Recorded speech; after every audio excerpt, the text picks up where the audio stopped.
Sziasztok, és nagyon sok szeretettel üdvözlök mindenkit. Én Hak Dominik vagyok, ez pedig a harmadik űr vallásokkal és egyházakkal foglalkozó videósorozata. A mai adásban a sátánizmusról lesz szó. Terveim szerint a videó megnézése után már rendelkezni fogsz egy átfogó képpel a témát illetően. Kezdődjön tehát az objektív és informatív videó a sátánizmusról. A nézéséhez kellemes időtöltést kívánok. Tartsatok velem!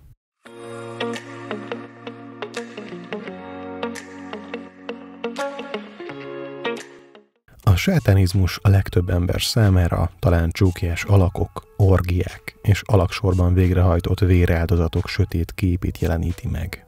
Nos, sátánt, azaz a gonosz megtestesítőjét határozottan sok sztereotípia övezi. A keresztény hagyomány és kultúrkör szerint sátán magának Istennek a legnagyobb ellensége, a démonok királya és a gonoszság megszemélyesítője. A sátánizmus eredete összetett és több történelmi, kulturális és filozófiai szálból tevődik össze. Bemutatom a főbb aspektusokat, amelyek mentén értelmezhető ez az ideológia, illetve azokat a későbbiekben valamelyest kibontom. A sátánizmus gyökerei mélyen kapcsolódnak a keresztény teológiához. Sátán alakja a Bibliában jelenik meg először, ahol őt mint bukott angyalt ábrázolják, aki fellázadt Isten ellen. A középkorban a kereszténység terjedésével sátán maga a gonosz megszemélyesítése lett, és számos vallási, illetve társadalmi jelenség, mint például a boszorkányüldözés kapcsolódott hozzá. A középkorban és a reneszánsz idején különféle eretnek, mozgalmak és titkos társaságok jelentek meg, amelyek néha sátánt istenként tisztelték, vagy rituális aktusok során foglalkoztak vele. Ezek az irányzatok gyakran szembe mennek az ortodox kereszténységgel, ami hatására megesett, hogy a szóban forgó közösségeket sátánizmussal vádolták. Az 1960-as években jelent meg a modern sátánizmus, főként Anton LaVey tevékenysége révén. LaVey 1966-ban alapította a sátán egyházát, és 1969-ben pedig kiadta a Sátán Bibliája című könyvet. LaVey nézetei szerint a sátánizmus nem a keresztény sátán imádatán alapul, ellenben egy individualista filozófián, amely az önmegvalósítást, a természetes ösztönök követését és a keresztény erkölcsök elutasítását hirdette. Napjainkra a sátánizmus egy tág fogalommá vált, és több különálló csoportot illetünk ezzel a megnevezéssel. Vannak köztük olyanok, akik sátánt egyfajta mintának, vagy ha úgy tetszik, erőteljes szimbólumnak tekintik, amely véleményük szerint meghatározza, és amely köré struktúrálhatják életüket. Fontos megérteni és szem előtt tartani, hogy a sátánizmus, mint eszme, nem feltétlenül minősül általánosságban vélt teista vallási szervezetnek, ugyanis az több különálló megnyilvánulási móddal rendelkezik.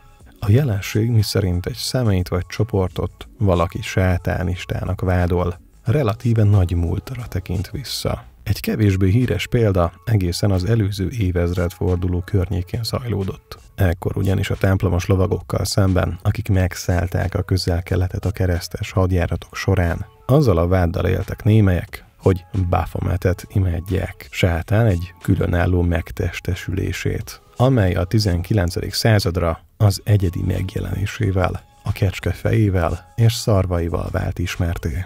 Nos, a modern történészek úgy vélik, hogy lehetséges, hogy Baphomet, Mohamed próféta félrefordítása lehetett, és hogy a templomos lovagok valójában muszlimok lehettek.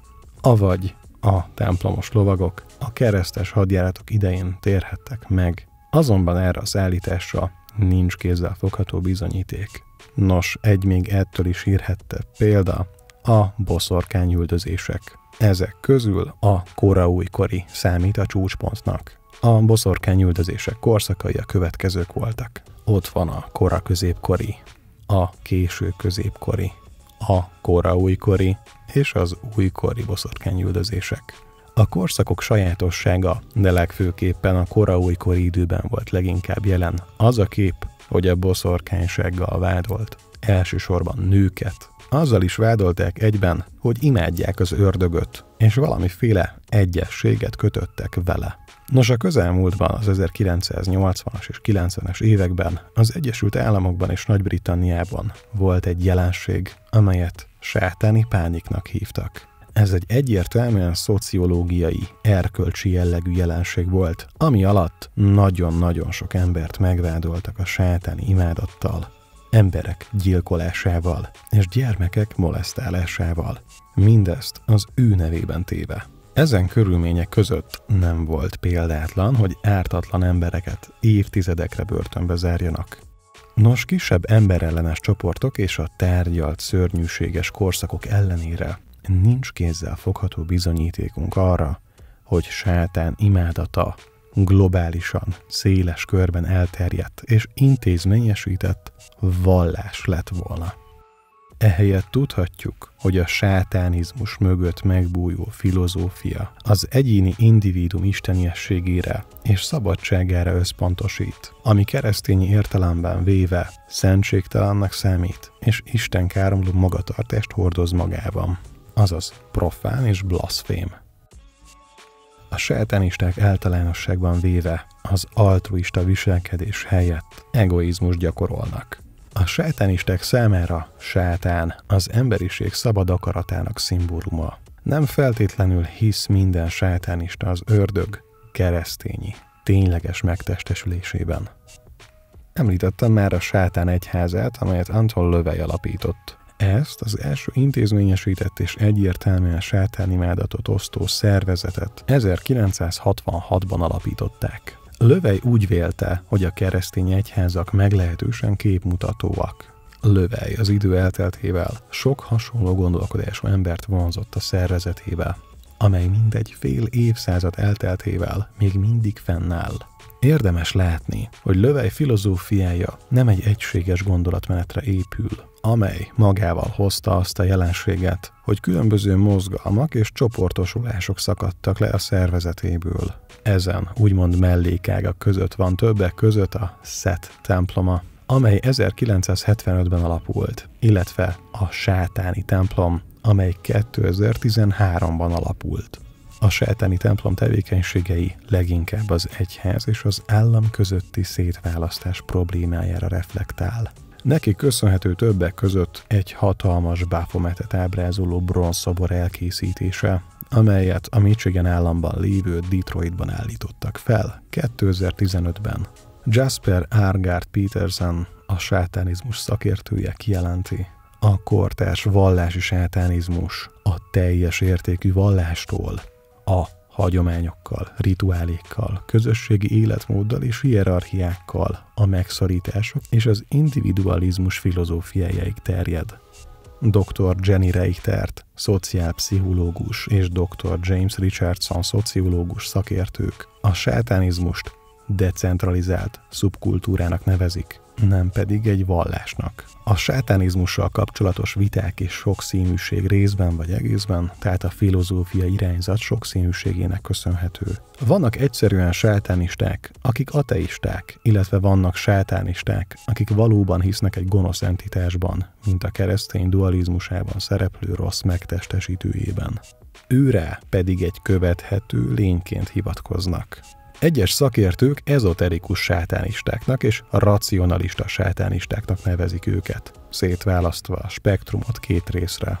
A racionalista sátánisták, más néven ateista sátánisták az imádatuk célját a lázadás, az egyéniség, a testiség és az elhatalmasodás jelképének tekintik.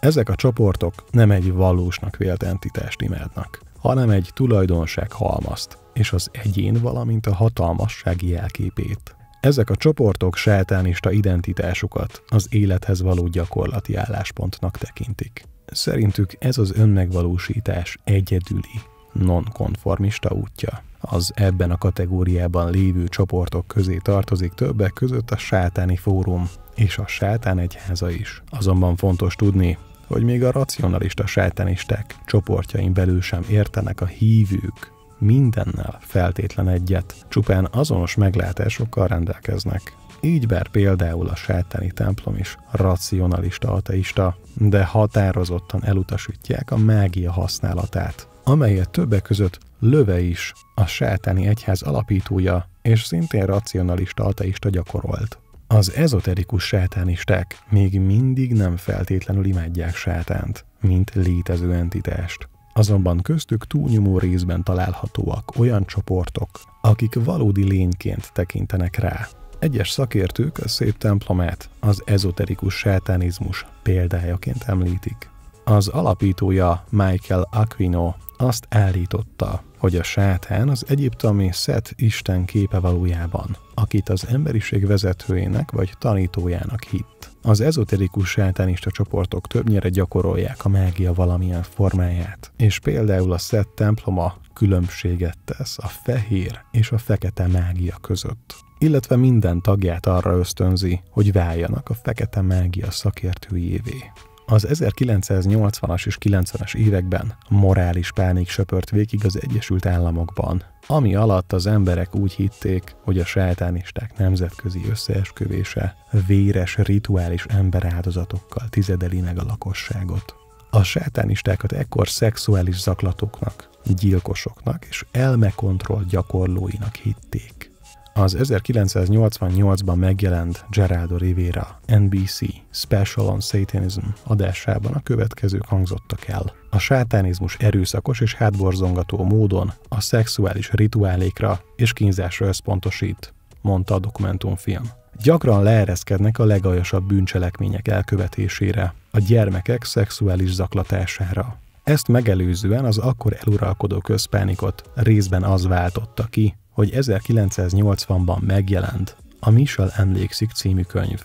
Ez a könyv egy jelenleg hiteltelen önéletrajznak minősül, amelyet Michel Smith és pszichiáter férje Lawrence Pastor írt. A könyv szerint Smith rituális bántalmazást szenvedett el Löwe sátáni egyházától, illetve állítása szerint emlékei csak a folyamatos terápiás üléseknek köszönhetően szabadultak fel.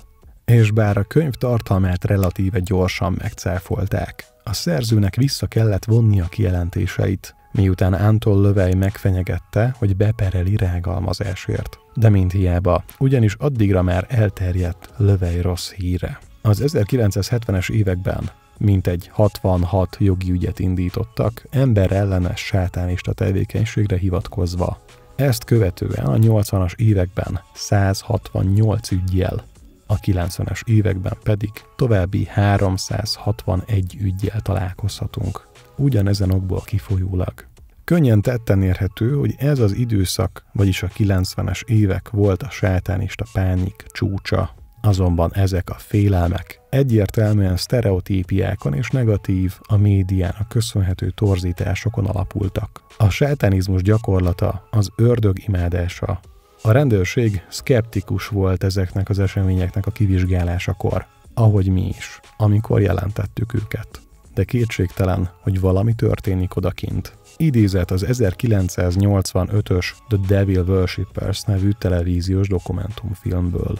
Nos, bár egyértelmű, hogy az előző évszázad végétől indult erkölcsi pánik a sátánisták irányába valamelyest túlzó indulatokat keltett, azonban tény, hogy vannak bizony olyan emberellenes csoportosulások, amelyek kifejezetten veszélyt jelentenek a társadalmunkra nézve.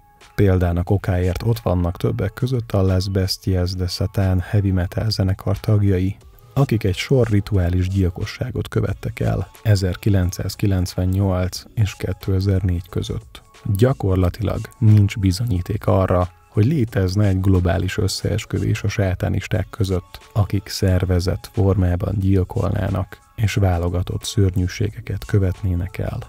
A korábban tárgyalt sátánizmus, mint eszme körüli erkölcsi pánik, önmagában is egy érdekes szociológiai jelenség. Az elmúlt évtizedek sokat elárulnak arról, hogy az emberek miként tesznek különbséget a saját csoportjuk és egy olyan félelmet keltő külső csoport között, akik merőben más gondolnak a világról. A történelem folyamán volt és van több olyan társadalmi csoport is, akiket megbélyegzéssel és emberellenes váddal illetnek. Például a római birodalom idején magukat a keresztényeket vádolták kannibalizmussal, a modern korban pedig Európa szerte elterjedt az antiszemita erkölcsi pánik, amely keresztény gyermekek rituális meggyilkolásával vádolta a zsidókat.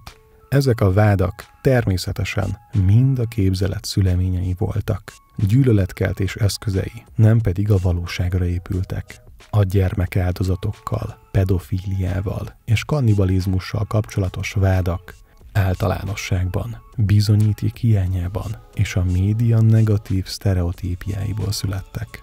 Napjainkban, a 21. században az erkölcsi pánik csökkenni látszik. Összességében kijelenthető, hogy a sátánizmus egy adott filozófiára épülő eszmerendszer, amely legalább 2 nagy részre, de számos alcsoportra tagolható. Az ateisták és teisták körében szintén felbukkanó sátáni imádat célja az ego, az individuum mindenáron való kiteljesedése, illetve az elhatalmasodás és a lázadás jelképe. Bár hatalmas pánik övezi a sátánisták megítélését, általánosságban kijelenthető, hogy az általuk táplált erkölcsi félelem sokkal rosszabb színben tünteti fel őket, mint amennyire ténylegesen hatással lennének a társadalmunkra. Viszont a szeretetteljes viselkedés általános elítélése és az ego magasztalása a sátánizmus sajátossága. A videó végéhez értünk. Remélem, hogy az anyag a hasznodra vált. Amennyiben támogatni szeretnéd a munkánkat, légy csatornatag, támogass minket szuperköszönettel, valamint véleménykifejtő hozzászólással. Köszönöm, hogy velem tartottál. Amennyiben tetszett a videó, lájkold, és oszd meg a barátaiddal, ha érdekesnek találtad. További kellemes napot! Sziasztok!